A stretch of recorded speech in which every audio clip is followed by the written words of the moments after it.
Assalamualaikum warahmatullahi wabarakatuh. Halo para pendengar setia Cherry Mist. Malam ini, kami akan membawa kalian masuk lebih dalam ke dalam kegelapan, ke dalam kisah yang akan mencekam jiwa dan pikiran kalian. Siapkan diri kalian, karena apa yang akan kalian dengarkan bukan hanya cerita biasa. Inilah teror petugas PLN di rumah hantu Darmo.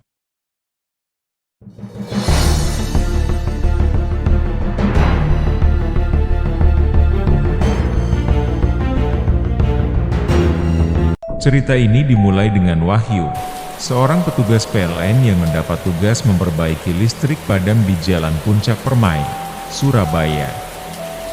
Malam itu gelap gulita, hujan deras turun tanpa henti, dan kabut tebal menelan segala yang ada. Di tengah hujan deras, kabel listrik terputus akibat pohon besar yang tumbang. Masalahnya, kabel itu tergeletak tepat di depan rumah hantu Darmo, rumah yang telah lama terkenal sebagai tempat tinggal arwah gentayangan, rumah yang tak pernah sepi dari kisah-kisah menyeramkan. Begitu Wahyu tiba di lokasi, kilatan petir menyambar langit, menyinari sesaat rumah besar yang seakan terlupakan oleh waktu. Rumah itu berdiri seperti sosok monster yang terbuat dari bayang-bayang. Dengan dinding penuh lumut dan jendela-jendela hitam kosong yang seolah-olah memandang langsung ke dalam jiwa Wahyu. Hujan deras dan suara gemuruh petir memekakkan telinga, tapi perlahan. Dari sela-sela suara derasnya hujan, muncul suara lain. Sebuah isak tangis. Samar, namun semakin jelas. Tangisan itu datang dari arah rumah. Suara yang merintih, memanggil-manggil, semakin dekat, semakin menusuk, membuat bulu kuduk berdiri. Wahyu berhenti sejenak, matanya menatap lekat ke rumah itu, mencoba memahami apa yang ia dengar. Tapi, suara itu, suara tangisan yang lembut, lirih, dan menyeramkan, terus merayap di antara suara hujan, membuat setiap langkah Wahyu terasa semakin berat. Semakin mencekam. Wahyu mencoba tetap fokus, meski setiap tarikan kabel terasa seperti beban yang tak terangkat. Hujan mengguyur deras, membuat tangannya yang memegang kabel licin bergetar, bukan hanya karena dingin, tapi karena sesuatu yang tak bisa ia jelaskan. Hawa di sekitar terasa berat, menusuk tulang, tapi bukan hawa dingin biasa. Ada sesuatu yang janggal, sesuatu yang membuat Wahyu merasa ada mata yang terus mengawasinya. Setiap kali petir menyambar, seketika rumah besar itu tampak lebih hidup. Bayangannya bergerak-gerak di antara kilatan cahaya, seolah ada sesuatu di balik tembok-tembok tua itu yang bergerak bersama bayangan. Seperti sosok tak terlihat yang menyelinap dalam kegelapan, memperhatikan setiap gerak-geriknya. Wahyu menelan ludah, punggungnya merinding, tapi ia terus mencoba menarik kabel itu, memasangnya kembali dengan tangan yang gemetar. Namun, kengerian yang menyelimutinya semakin nyata. Udara semakin dingin, semakin menusuk, dan setiap suara tangisan yang samar-samar itu terasa semakin mendekat, seperti bisikan yang perlahan mengelilinginya. Bayangan rumah tua di depannya seakan menjadi mata yang tak pernah berkedip. Terus menatap, menunggu sesuatu. Dengan napas yang berat dan dada terasa sesak, Wahyu akhirnya berhasil menarik kabel yang tergeletak di tanah, memasangnya kembali ke konektor di tiang listrik. Tangannya bergetar saat dia menaiki tangga yang licin dan basah karena hujan. Angin dingin semakin menusuk, dan perasaannya semakin tak enak. Namun, ia memaksa diri naik ke atas, sampai akhirnya mencapai puncak tiang. Di sana, dari atas, matanya menangkap sesuatu. Di bawah pohon tua yang berdiri kokoh di halaman rumah angker itu, dia melihatnya, sebuah sosok. Wanita dengan gaun putih berdiri kaku di tengah derasnya hujan. Rambutnya panjang, basah, kusut, menutupi seluruh wajah. Wajah yang tak bisa dilihat jelas. Tapi Wahyu tahu ada sesuatu yang salah, sangat salah. Jantungnya berdetak begitu keras, hampir meledak rasanya. Petir menyambar, menyinari sosok itu dengan lebih jelas. Dan kali ini, Wahyu melihat wajahnya. Pucat, sangat pucat, seperti mayat. Lalu, dalam sekejap, kepala sosok itu berputar.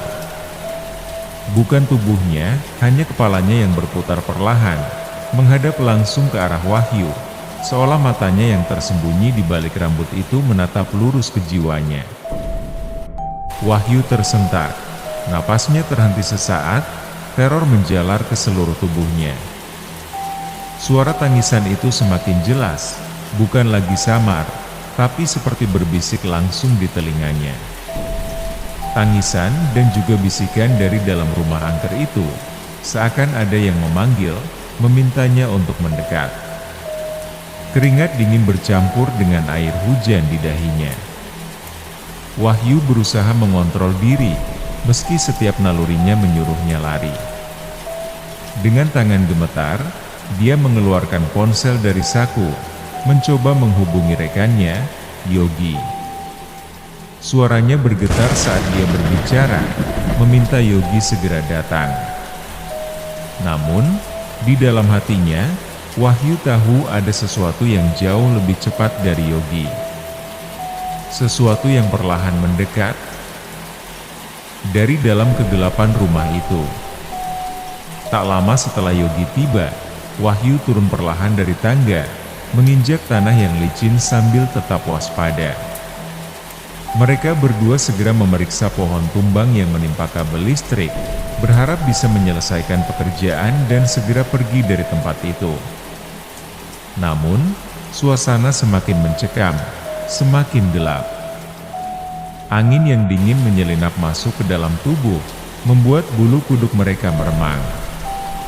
Wahyu melirik ke arah rumah angker itu, dan tiba-tiba, matanya menangkap sesuatu dari balik jendela yang kotor dan pecah-pecah. Ada sesuatu, sebuah bayangan. Sosok hitam, tinggi besar, muncul dari balik jendela, mengawasi mereka. Sosok itu bergerak pelan, seolah menyusup dari balik kegelapan. Wahyu dan Yogi terpaku, jantung mereka berdegup kencang. Mereka tahu, apapun itu, bukan manusia. Namun, dengan napas yang mulai tak teratur, mereka memaksakan diri untuk melanjutkan pekerjaan.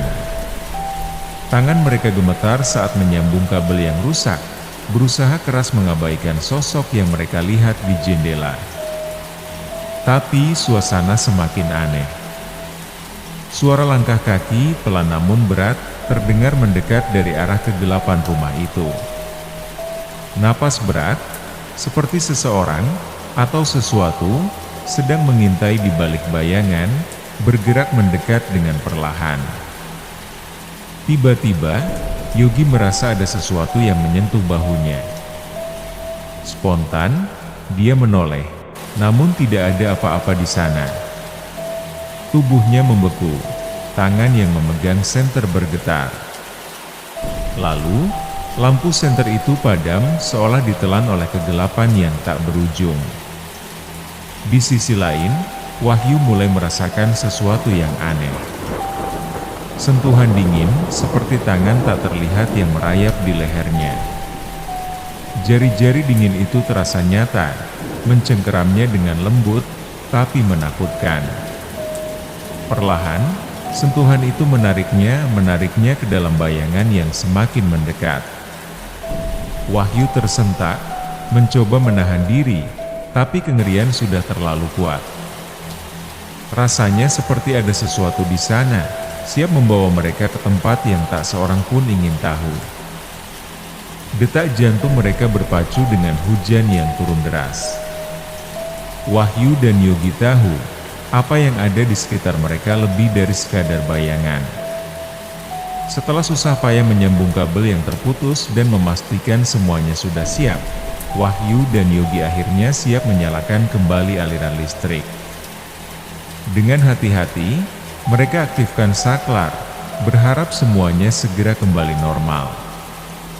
Tapi saat listrik menyala, kengerian justru memuncak.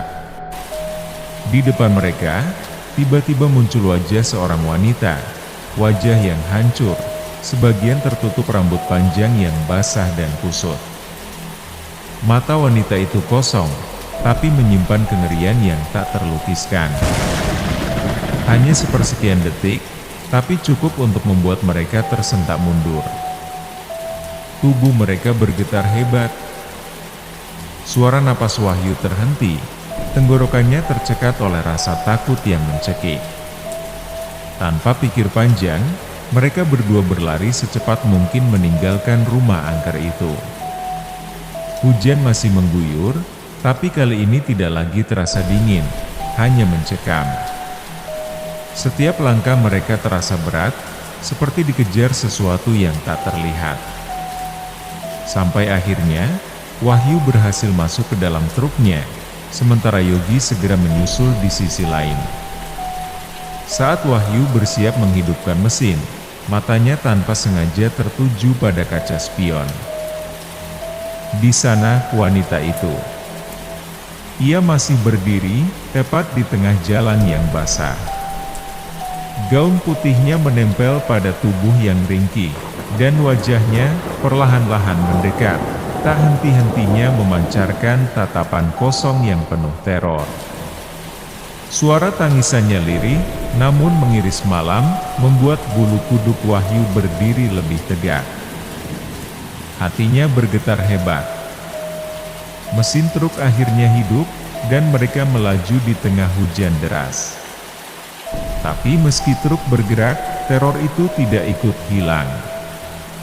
Wahyu merasa sesuatu masih mengikutinya, sesuatu dari rumah itu membawa kegelapan yang menempel erat pada dirinya. Setiap hembusan napasnya terasa berat, seolah ada bayangan yang menempel di punggungnya, menghantui setiap detiknya. Tidak peduli seberapa cepat mereka mencoba pergi, Wahyu tahu arwah dari rumah itu tidak akan melepaskannya dengan mudah. Terima kasih telah mendengarkan, Berteror Petugas PLN di Rumah Hantu Darmo. Ingatlah, malam tidak pernah benar-benar sepi, selalu ada sesuatu yang mengintai. Tetap bersama kami di Cherry Mist, karena masih banyak cerita teror yang menunggu.